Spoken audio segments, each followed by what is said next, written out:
अबे क्या हो गया भाई, तूने एकदम से गाड़ी क्यों रोक दी? अबे सामने देख पुलिस वाला है और अपन दोनों ने हेलमेट भी नहीं पहना है। अभी 2 मिनट में 2000 का चालान काट देगा वो। अरे तो भाई अब क्या करे यार? आइडिया कान इधर ला। हाँ वाह यार, क्या गजब का आइडिया है। ठीक है तू जा, मैं आ रहा हूँ। ओए रोक रोक रोक रोक, क्यों रे? तेरा हेलमेट कहाँ है? अरे साहब हेलमेट तो नहीं है मेरे पास। हैं? हेलमेट नहीं है तेरे पास तो फिर गाड़ी का कागज दिखा। अरे साहब गाड़ी के कागज भी नहीं है मेरे पास। फिर तो बेटा तेरा 2000 रूपए का चालान कटेगा, फटाफट 2000 रूपए निकाल। अरे साहब मेरे पास पैसे भी नहीं है। अच्छा बेटा तेरे पास पैसे भी नहीं है तो फोन तो होगा ना, लगा तेरे बाप को फोन, वही भरेगा तेरा चालान। ठीक है साहब, ये लो साहब बात करो।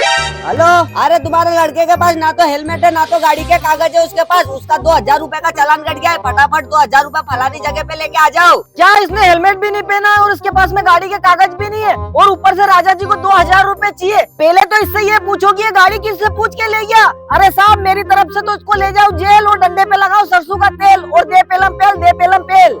अरे यार तेरी हालत तो बद से ही बदतर है, ये पकड़ तेरा फोन, तू तो यूं ही जा।